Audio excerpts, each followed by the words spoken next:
So what's one thing that many people don't think about when they're considering a major redesign and fit out of their premises? A lot of people believe they don't, because it's interior fit out, they don't have to do council. They don't have to do any private certification.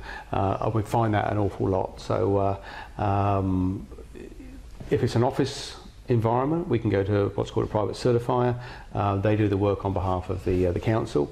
If it's anything to do with medical, it has to go to DA, so it has to go to council. So a lot of people, they're not too sure about timing. I guess that's probably one of the major issues that we come up with. You know, when they first come in, you go into an office and they go, "It's okay, we don't need accounts or anything." No, sorry, but you do. You just got to move one wall in an office, and you've got to get certification, and that costs a fair bit. You know, if it's a small amount of work, it seems to cost quite a bit of money in comparison. If it's a larger job, it's not too much.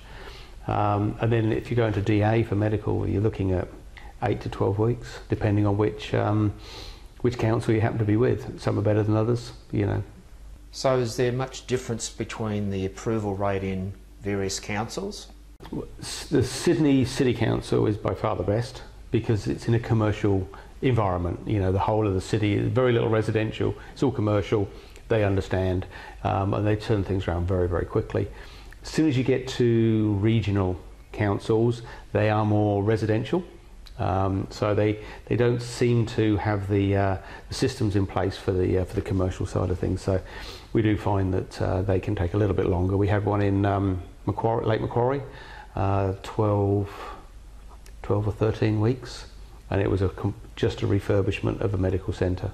We were moving a couple of walls, giving them a couple of extra medical rooms. Yeah, it was 13 weeks. We actually get started up there week Monday, and you know, from the client's point of view, it's a long time. It's a long time just sitting there waiting for paperwork. The building work actually takes less time than council. So the regional areas are probably a little bit harder to deal with. As long as you give them all the information, you know, give everything you possibly can, give a good submission from day one, and you know you should be okay.